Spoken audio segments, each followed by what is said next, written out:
সে বেশিরভাগ কারণে না সে রাতে লাশ দাফন করে। তখন তাকে জিজ্ঞাসাবাদ করা হলো যে আপনি রাতে লাশ দাফন করেন কেন? সে বলে যে আসলে না হলে তো মানুষ আমাকে বিভিন্ন প্রশ্ন করে, এটা সে উত্তর দিয়েছে।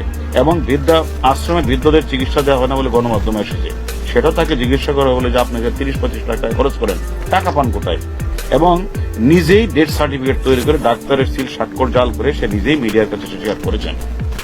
এবং আমরা এটাও জেনেছি যে সে ইতিমধ্যে 900 লাশ দাফন করলেও 835 সালের সম্পূর্ণ গরমিল কোনো ডকুমেন্টসে দেখাতে পারে নাই। এবং তাকে জিজ্ঞাসাবাদ করলে তুমি এগুলি লাশগুলির পিছনে তোমার কারণ কি, লাশগুলি তুমি রাতে দাফন করো এগুলি, তখন কোনো এক সময় দেখা যায় যে সেখানে পাশে একটা মস্তিষ্ক ছিল, সেখান থেকে প্রশ্ন উঠেছে যে কিডনির পাশে সেখানে রক্তের দাগও রয়েছে।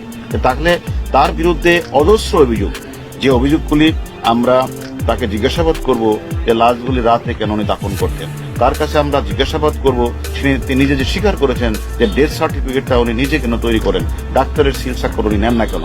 এবং সেটা একটা অনেকেই যারা তাদের অত একটা বাচ্চা শিশুকে দিয়েছে, অত বৃদ্ধ একটা মানুষ তার টর্চার দিয়েছে, যখন তার খোঁজ খবর নিতে গেছে তাকে সে সেখানে টর্চার ছেড়ে সে তাকে কিন্তু পিটিয়েছে। এরকম আমাদের অভিযোগ আমরা পেয়েছি। যে সবকিছু মিলিয়ে সে তার বিরুদ্ধে অজস্র অভিযোগ আমরা পেয়েছি।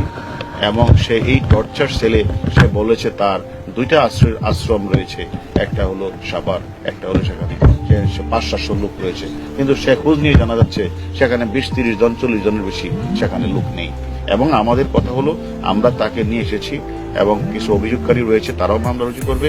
আমরা তাদেরকে রিমান্ডে নিয়ে জিজ্ঞাসাবাদ করব যে কত সংখ্যক মানুষ তার এনে চিকিৎসার জন্য গিয়েছিল, কত সংখ্যক মানুষ মারা গেল, সে কি আসলে এই সকল তার তথাকথিত থিয়েটার মানে ইয়ার নামে সে সেখান থেকে সে যে স্থাপন করেছেন সেখানে যে তার ভিতরে সে যে অপারেশন থিয়েটার, সে অপারেশন থিয়েটারের মাধ্যমে সে সেখান থেকে কিডনি বিক্রি করেছেন কিনা আপনারা যে অভিযোগটা করেছেন সেটাও আমরা তদন্ত করব।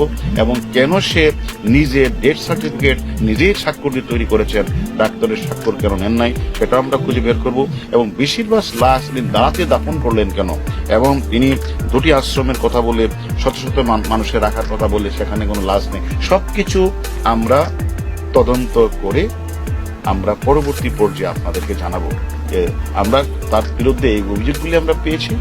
এখন আমরা মামলা রুজু হওয়ার পরে আমরা রিমান্ডে এনে বাকি তথ্যগুলি আপনাদের জানাবো।